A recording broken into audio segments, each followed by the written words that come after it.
मेरी महबूबा है, परी उसका नाम है, निकनेम। हम एक ही यूनिवर्सिटी में साथ पढ़े हैं और उसकी डिग्री की भी जितनी भी फ़ीस बनी जो वो सारी उसकी फ़ीस मैंने पे की है और डबल शिफ्ट करके उसकी भी फ़ीस मैंने पे की है। जब तक वो यहाँ पे नहीं आएगी मैं नहीं यहाँ से जाऊँगा। अस्सलामुअलैकुम everyone, this is me Anushe Khan and you're watching Today digital.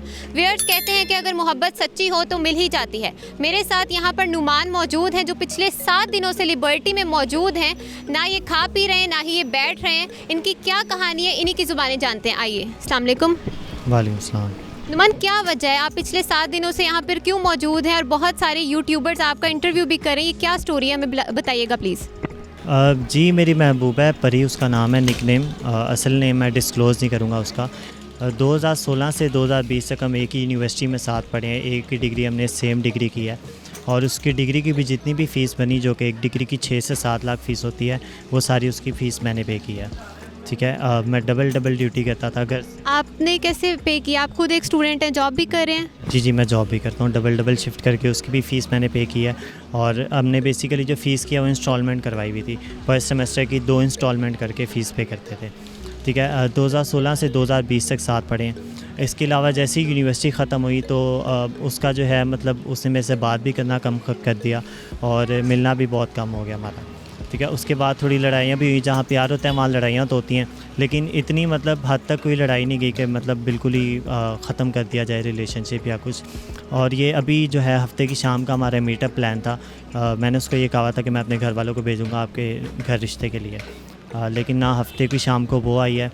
उसका नंबर भी बन जा रहा है, ब्लॉक किया हुआ उसने मुझे व्हाट्सएप पे। उसकी जो कज़न है उसको मैंने अप्रोच किया जो उसके घर में ही रहती है। मैंने उसको अप्रोच करके बस ये कहा है कि उसको बता दो कि जब तक वो यहाँ पे नहीं आएगी मैं नहीं यहाँ से जाऊँगा। नुमान, सबसे पहला सवाल जो मेरे दिमाग में आता है वो ये है कि आप 7 दिनों से यहाँ मौजूद हैं, आपके पेरेंट्स ने पूछा नहीं कि नुमान किधर है, हमारा बेटा किधर है? नहीं, मेरे पेरेंट्स को पता है। वो मेरी अम्मी कल आके मेरे से मिल के भी गई हैं तो उनको पता है हमारे रिलेशन के बारे में। अम्मी को सब पता है। तो ये सब मीटअप से पहले कोई लड़ाई, कोई झगड़ा, कोई बात हुई थी ऐसी? नहीं, ऐसी मेरे नहीं ख्याल से कोई ऐसी बात हुई होगी कि जो उसने मतलब रिश्ते से इनकार किया है या कुछ। हाँ, ये है कि उसकी फ़ैमिली में थोड़ा वो करते थे कि नहीं रिश्ता वगैरह नहीं करना, तो लेकिन अब तो वो भी नहीं मना कर रही है मुझे। अच्छा, हो सकता है कि उसकी फैमिली का प्रेशर हो, आपने पता करवाया है कि वो सही भी है या क्या मसला चल रहा है? मोबाइल फ़ोन है भी उसके पास या नहीं? नहीं, मोबाइल फ़ोन तो है उसके पास, वो खुद ही अप्रोच नहीं कर रही मुझे। मेरी उसकी कज़न से बात हुई है। जी। कितने साल का रिलेशनशिप था आपका? आप देख लें 2016 से 2020 4 साल जो हैं। 4 साल का रिलेशनशिप था। तो इतना प्यार आज की दुनिया में, आज के दौर में भी कोई कर सकता है किसी से? और ये आपने पोस्टर पे क्या लिखा हुआ है? वेटिंग फॉर माई परी, उसका निकनेम। जी।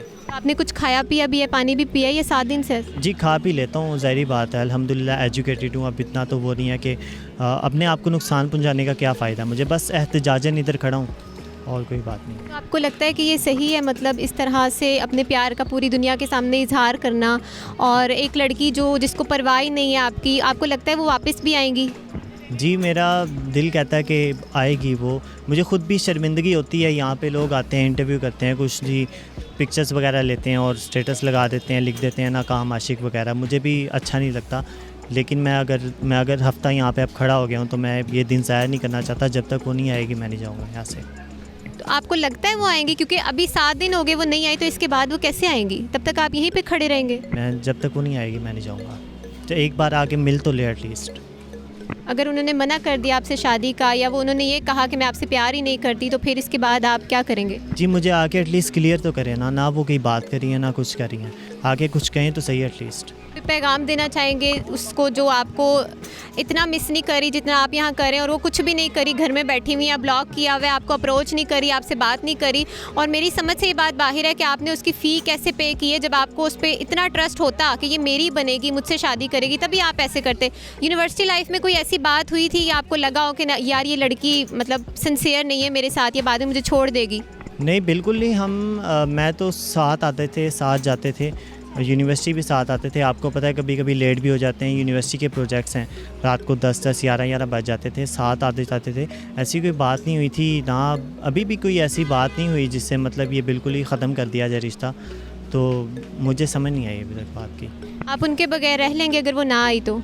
जी, बस मुझे आके एटलीस्ट इतना एक मुलाकात तो कर लेना एटलीस्ट। वो तो ऐसे बिल्कुल पीछे हटना मेरी बात समझ में नहीं आता कुछ। कोई पैगाम दे दे लास्ट पे उनके लिए। पैगाम यही है कि एक बार आप मुझे आके परी मिल लो, एक बार बस आके मिल लो मुझे। आप मेरे आके सामने यही कह दो कि मैं आपकी नहीं हो सकती, ठीक है मैं मान लूँगा, लेकिन आप एक बार आके मिल तो लो मुझे। चलिए, बहुत शुक्रिया नुमान। व्यूअर्स, ये हमारे साथ नुमान मौजूद थे। हम दुआ करते हैं इनके लिए कि जो भी हैं, इनकी देख रही हैं, परी हैं या उनका जो रियल नेम है, अगर आप उनको देख रही हैं तो वापस आ जाए, इनसे एक दफ़ा मिलने आके। अगर ये यहाँ पे वेट करें 7 दिन से आपके लिए, तो एटलीस्ट एक दफ़ा आप आके मिल लें। मुझे दीजिए इजाज़त, खुदा हाफिज़।